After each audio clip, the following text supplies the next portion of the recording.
Drinking with Authors may contain adult content. Listener discretion is advised. Hello, everyone. I am Nick Savage, author, artist, host of Drinking with Authors, sponsored by Four Horsemen Publications. Tonight, I am here with Eric Lard, who has a wonderful series about Bode Nine that is a ton of fun, and he's going to tell you all about that. But before we do that, what you drinking? A local IPA from our local brewery, Moxa. This one's called Flocculative Tendencies. I probably should have looked that up before I asked that, because I have no idea what it means. Do you mind telling us where local is? Yeah, Rockland, California. So Northern California, outside of Sacramento. Oh, no. Northern California, Southern California, beautiful place. My wife is from Merced. We will never go back there. Yeah. I am drinking tonight some, in addition to a latte that's half drinking, I am doing some Jack Daniel's single barrel select, because I need to finish that off. So I like to keep things kind of, casual. So my question for you, because I've read the Bode Nine stuff, and it's fun stuff. Okay. Fun stuff.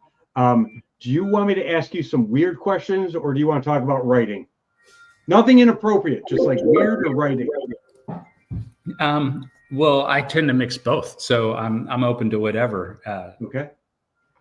Then we are going to start you off with something. Your world not included. If you were plopped into a sci-fi world from any medium, books, movies, television shows, wherever, besides the world of Bode Nine, where would it be and why? Oh, shoot. So Naboo sounds like a cool place. That this, Star Wars reference with, I think it was number 4.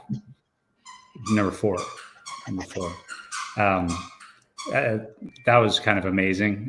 Just I think the waterfalls and all the everything going on there was artistically beautiful. It seemed fun and exciting. So off the top of my dome, that's what I'm coming up with. All right. So having read your books, and then you saying Naboo, how do you structure and world build, since there is some difference between the two worlds?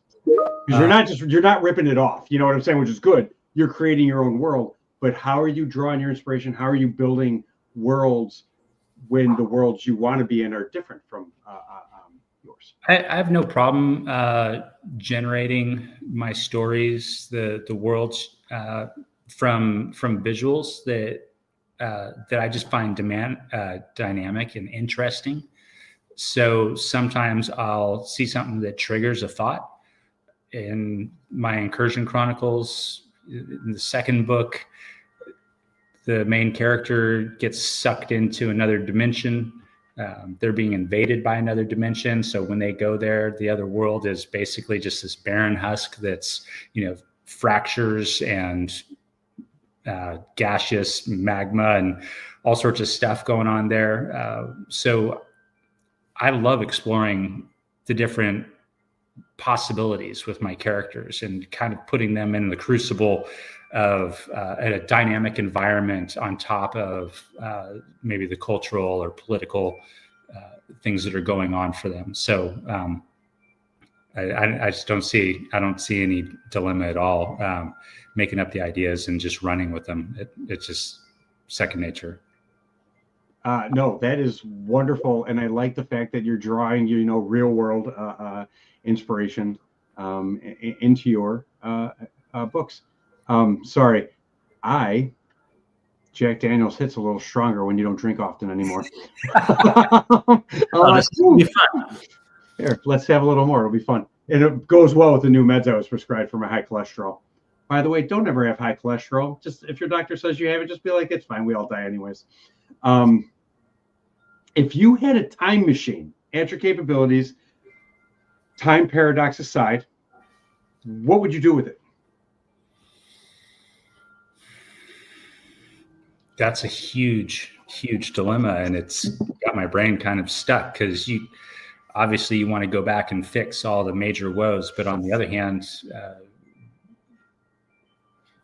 my thought process with why we're here in the first place is to grow and develop and change, and you don't do that when everything's perfect. So that's a really strange question.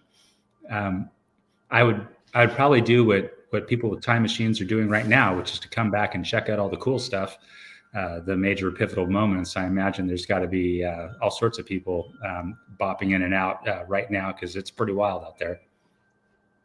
No, it is. And I actually think that's kind of funny, because I kind of think that if time machines do exist, it would be a very well-kept secret, and people wouldn't be like, hey, come take a ride in my DeLorean. No dits. Oh my God. No diss to Back to the Future. Back to the Future. Oh my God. I need to stop with the Jack Daniels. Yeah. So the funny thing is, currently it's not out yet, but I have a manuscript that's in with 4 HP for The Harbinger Broken, and one of the main characters, their job is to go back and fix time, and time is a very fluid sort of a concept, and it kind of finds its own path. So there are certain things that the universe just kind of has willed that it's going to happen a certain way, and so they go back and they manipulate things to fix them the way they think they ought to be, so that their side wins. Because if you can manage time, then your side should pretty much always win, you would think. And sometimes it seems the universe has other plans. So it's a fascinating side of the time travel thing to explore. So, okay. And maybe it was in my, my eagerness to dive into the Jack Daniels. I kind of glossed over something. I want you to explore more in this now, since you were talking about it. What are your books about? Give us the rundown on all of them. So I generally do a blend of sci-fi and fantasy. One, because if you live in a fantastical world, anybody with a lot of technology, it's going to look like magic. And if you live in a sci-fi environment, anybody with different technology than you, it's going to look like magic. So I find that I like to explore the sci-fi and incorporate the fantasy aspects into them. Sometimes I'll incorporate time travel. I don't feel like I have the brain really to do it justice, because it's all these probabilities and realities that could happen. But I've also found that I have a tendency to lean a little bit into some horror, although that's not really. I grew up kind of hating it, because I was an only child and spent a lot of time by myself, and scary movies just they kind of stuck with me. So I never really liked horror all that much. Yet I find myself kind of leaning into it quite a bit in some of the stories that I write. So the answer is just kind of a mashup of sci-fi, fantasy, all aspects of speculative, thriller, horror, and time travel. Okay, so that leads me to my next question, which I know you're not a big horror fan, it's never been your cup of tea, but do you read your genre, or are you like, I write this and I read super steamy romance novels? Like what do you read compared to what you write? I grew up reading a lot of fantasy. And this is before Brandon Sanderson, so Le Guin and Terry Brooks and gosh, I can't even think. Tolkien and all of that. I didn't find a lot of sci-fi that I liked much when I was younger. However, as I've gotten older, I realized that the movies that I gravitated to were all sci-fi. And so over the last several years, I've been delving into, I read a lot more sci-fi now. And mostly I try to get my pulse on or get my finger on the pulse of what's going on now, but also picking up as many of the classics as I can. So I'm chewing my way through Dan Simmons' Hyperion. I've just read Ann Leckie, Ancillary Justice, and before that, S.A. Corey, James S.A. Corey, The Expanse, and just really trying to hit the highlights to make sure that I knew where I wanted to be. There's the stuff I like to read. I like Neil Asher a lot, and his polity world. I'm also a big fan of Andy Weir. And I apologize for the noise in the background. We got a puppy recently. So dogs are awesome. My wife's doing her best to keep her entertained over there. She has to bring her onto the camera so we can all see her. Bring the puppy. We got to see the puppy. No possibility. No. All right. If she is camera shy, I will forgive her that because I understand. Oh, wait. Here it is. This is Nala. Oh, so tiny. So tiny. Yeah. Oh, absolutely love it. Nala, you're adorable. You're adorable. Yeah. Oh, and she loves you? Yeah, she's a sweetheart and a monster at the same time. Aren't they all? Yeah. I love animals of any sort. I got to hold a possum once, and people are like, "Oh, possums, they are so adorable." And I honestly like holding wild animals like that, just like made me cry. I love animals in all forms. Cats I love, but they can be assholes. I have two. I can say that. Yeah. Dogs are very much, they want to be your best friend and won't stop until they are. Yeah. I cornered a possum once. That was a mistake. Oh, yeah. No. But if it plays dead, then you're going to pick it up with like something protecting your hand and you can move it and stuff like that. Yeah. We didn't get to that part. We got to the part where he bared his fangs at me and I ran away. So. I understand. I had to do that with some wasps yesterday. Huh. I got sidetracked by your dog. I was so happy for you to show me your dog. Hot take. I want your hot take on, since you're a fantasy and sci-fi writer, what is your hot take on the like surgence of the romantasy genre, the like porn fantasy stuff? What is your take on that? I have to say that's not my thing, and I think it's maybe fascinating culturally, like the directions that things head. I didn't see that one coming. That it'd be so popular, but fantasy was popular in and of itself, and these kind of a little bit more explicit, heavier romance stories have been coming out for quite a while. Obviously, that's been a big moneymaker in the publishing industry for several years. So I guess it makes sense, but it's not on my to be read shelf. Same. Don't get me wrong. A little bit of romance, little steam, little spice. Like I write stuff that is technically considered spicy. I don't read it. I don't read spicy stuff. It's just not my genre. But it is what, so I definitely understand you not wanting to read it, because in your books you do have emotional connections, like I don't want to say like a romance subplot, but there are moments where characters, have feelings for each other and stuff like that.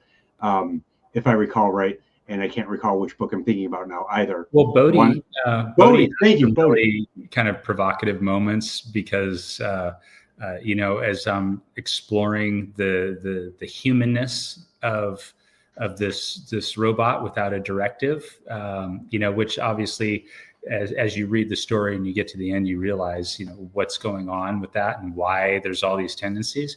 And just the fact that one of the characters who's got a little bit of a perceptiveness, above average perceptiveness, really kind of keyed into it and wanted to kind of turn the screws and make him uncomfortable with romantic overtures. I think I just thought that was fun, to be honest. Having somebody flirting with the robot and having the robot blush, was kind of fun.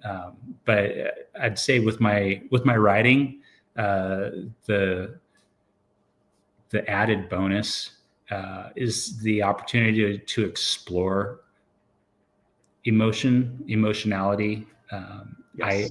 I am personally, you can ask my wife, I'm one of the avoidant attachment people. I'm very kind of like arm's length, and so doing the writing has given me the opportunity to explore what other people probably explore or experience on a daily basis, which is just being more emotionally connected to what's going on, being more dramatic and less controlled. And so I find that that part of the writing is really fun, and I think it helps me. So it's a little bit of a cathartic,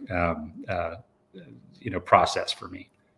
No, and I like that. And in the book, because that's the book I was thinking of, they did have the romance between the robot and the human and stuff. But unlike some of the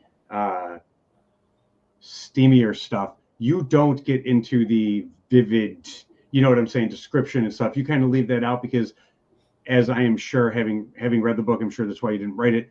It's not necessary for your writing. Yeah. And I want to maintain a broader audience. And so, my thought process is, I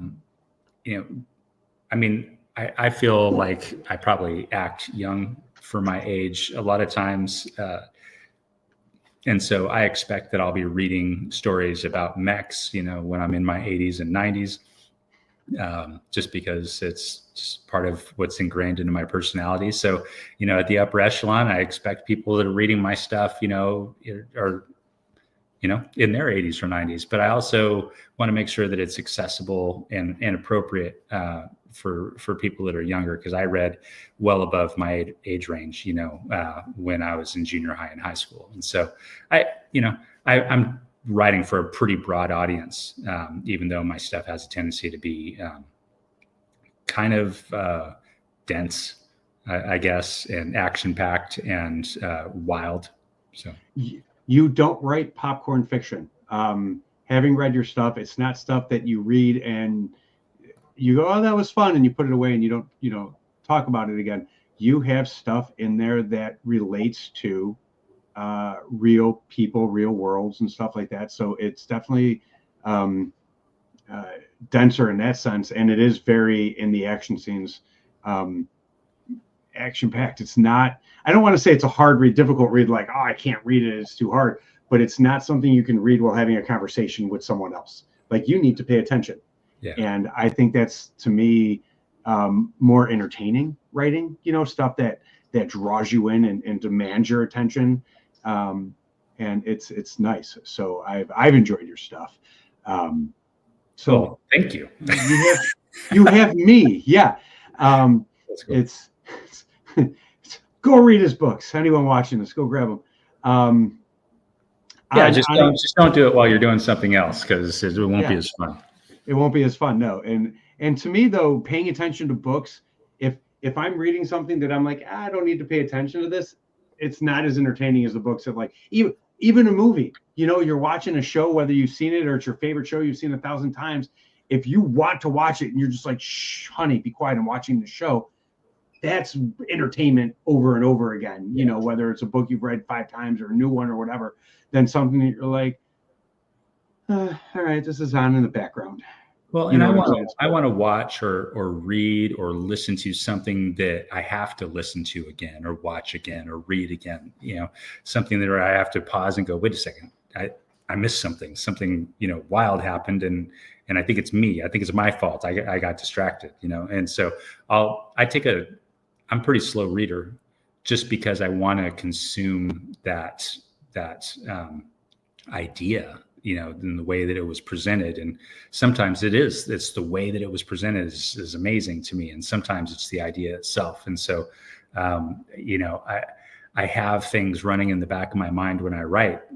Sometimes it's Mad Max Thunder Road, as a movie, as a cinematic spectacle, was just huge. And for some reason, that's just kind of always running in the back of my brain. It's like, make it big and rich and amazing and jaw dropping. And so I keep writing, and at the same time, I'm like, well, but I want this emotional connection. I want this interiority to my characters and to their experience that people are going to draw into and see themselves in, whether that happens to be a robot with a karma obsession, or one of my mech stories, or something else. No, that's wonderful. It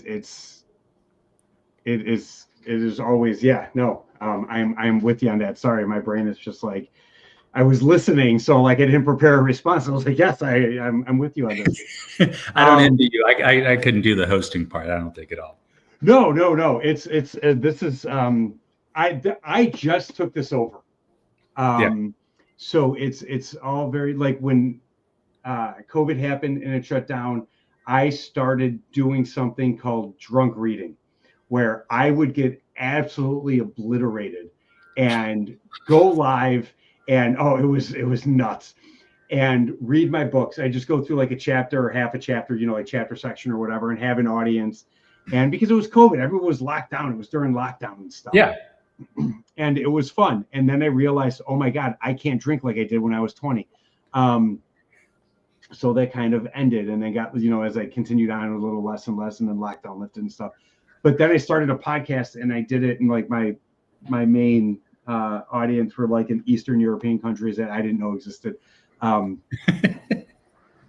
So it stopped, it stopped. So I just took this over, and I'm trying to multitask. Like, I have a list of questions here, to like kind of segue in and out and stuff like that. Mm-hmm. But I got so entranced with yours while reading that I was like, I forgot to like form a response. So that was all on me, and I apologize about that.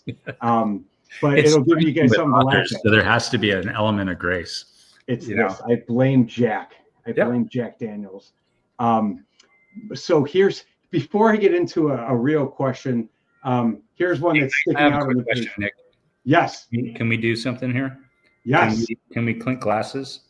Of course. We're going to There we go. Chink. Okay. Cheers. Cheers to you. And, salute to this episode, man. There you go. Cheers to your new passion with putting out the DWAs to the masses. They asked me to do it, and I kind of agreed, knowing that it could either go well or be a disaster, but I can make disasters fun. Absolutely. What is the weirdest thing you ever had to use as a bookmark? And you could say nothing. That's a good question. I do most of my reading on my Kindle app on my phone. I don't have a good response to this one. I apologize, Nick. That's okay. You're a Kindle reader. If you use the bookmark on a Kindle, I think you needed some medication psychiatrically. You know what I'm saying? Like, Kindle, shut it down, it opens back up. Yeah. You're like, I apologize. I got nothing on that one. I'm sorry. That's okay. That is okay. You can be like, yeah, nope, and we're moving on. Okay. I have read your books, and there is an element to it that is, obviously fantasy world building, as we've talked about it. How much prep before you started the series? Because you have two different series, right? Yeah, I have a good. I start series frequently, and I'm even trying to finish one sometime soon. But yeah, I've got the Incursion Chronicles, which is my mech series with the fantasy aspect to it. And then I have the Bode Nine Chronicles, which Renegade Bode Nine is the Western sci-fi. And so that one's cleanly doing its own thing in one direction. The Incursion Chronicles, I actually have another series called the Soul Machine Saga that the first book was with another publisher. And I opted to combine the two series briefly. So Soul Machine Saga is called Dawn of the Construct, and that's based in on our planet, and it's exploring all the previous civilizations that we don't have historical record of. So every ice age, what was the civilization like before that? If you're somebody that is a proponent of evolution, you're like, well, human humanity has been this sophisticated, this intelligent for hundreds of thousands of years. So how much prep work then? Because I've read both series. I've read, well, not I've read the Incursion, I've read Bode Nine. And they're both very different in terms of the world building. One's very much cowboys, Western style, not cowboys, but Western style feel, you know what I'm saying? And the others, like you said, very much mech. How much planning did you do into these before you started writing? Like, were you just like, not enough? Go into that. Why not enough? Tell me why you're kicking yourself on that. Oh, no.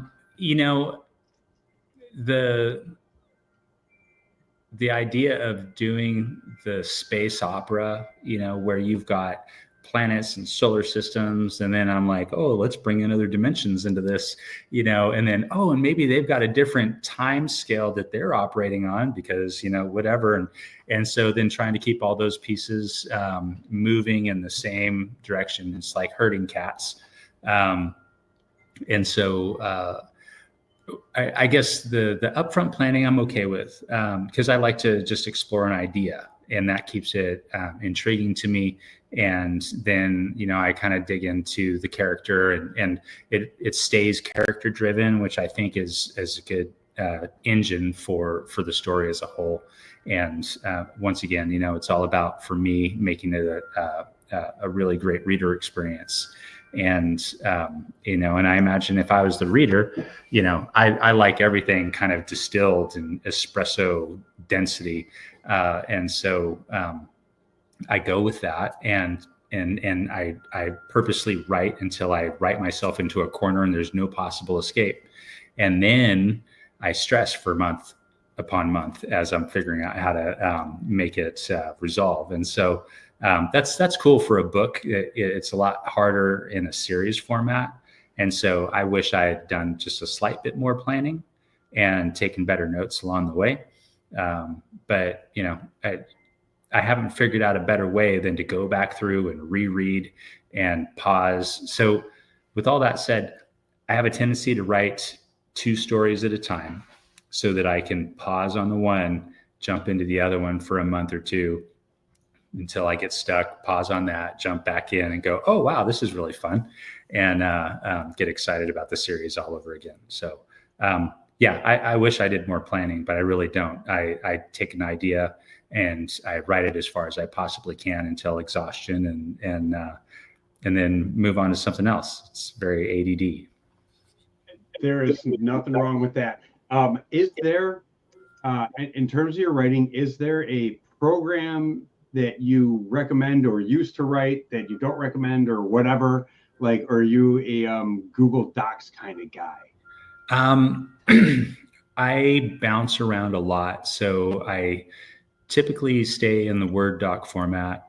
I utilize AutoCrit as my development tool and evaluation tool. They've got actually a couple cool new features for they do beta reading and alpha reading, and so it's utilizing AI. And so, you know, when anybody asks you, did you use AI?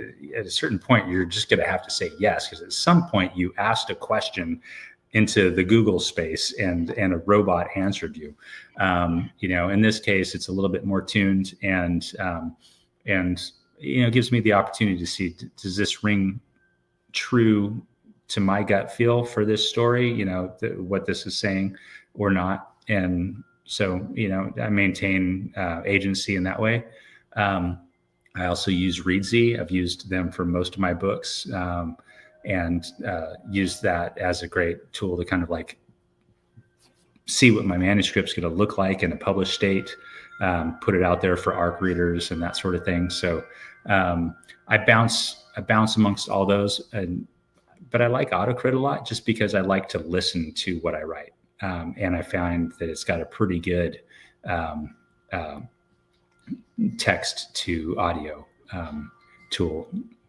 Nice. Now, it is coming up on time, and I'm not rushing you through this last question. Take your time. Give us all of it.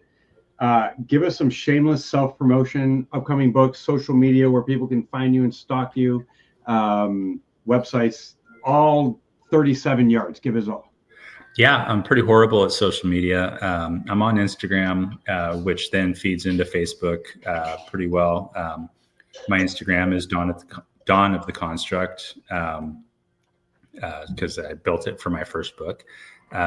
My web page is the best place to find out what's going on. I keep it pretty well updated, and I also provide short stories on there that you can download, and they're like pretty good content. So it's a short story. It's usually 10 to 17,000 words, so it's pretty meaty. More like what is your web page? Is it just ericlard.com? It's enlard-author.weebly.com. It's not very easy, but you can search me, Eric N. Lard, just on the web, and inevitably it'll pop up. But I did want to do the self-promo thing. And it's not entirely self-promo because it actually includes other sci-fi speculative authors from Four Horsemen. Currently in the middle of curating an anthology of sci-fi stories, and kicking that over to 4HP. Oh, so does the publisher not know about what you're doing yet, or are they aware of this? They do. They're aware. They're aware. I asked permission, and they're like, "Yeah, I think that's a great idea." So I pitched it out to about 12 of the sci-fi speculative authors, and we have about half of that, six of the authors in total, and I've got multiple stories from each. So I'm going to have to do some pruning to keep things. Erica knows. I know, that's what I was laughing at. I saw that in the chat. That was great. Yeah, and I copied her on a recent. Because everybody was kind of having a good time with it. So I was like, what if we do this like every year or every 6 to 12 months, and it sounded like there was some enthusiasm on that. So in any case, right now I'm having to pare it all down under 100,000 words. So we're in good shape. It's going to be fun. All right. One last question before we head out. For the youngins in the world who want to become an author and be a writer, what is the best advice besides don't that you can give them? It's a rapidly evolving environment right now because of technology.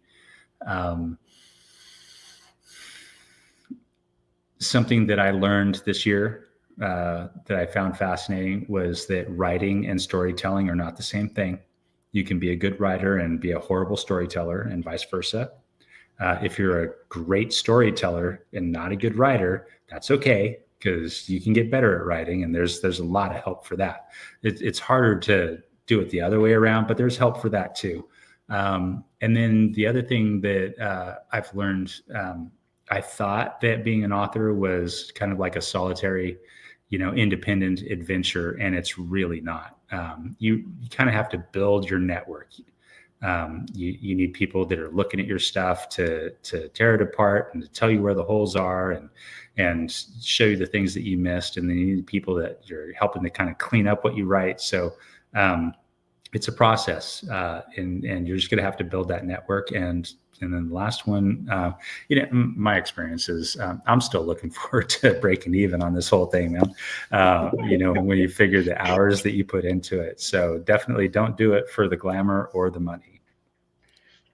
Never do anything in life for the glamour or the money. Do it because you love it, and only do it because you love it and with passion. And that's when you'll find people coming to you.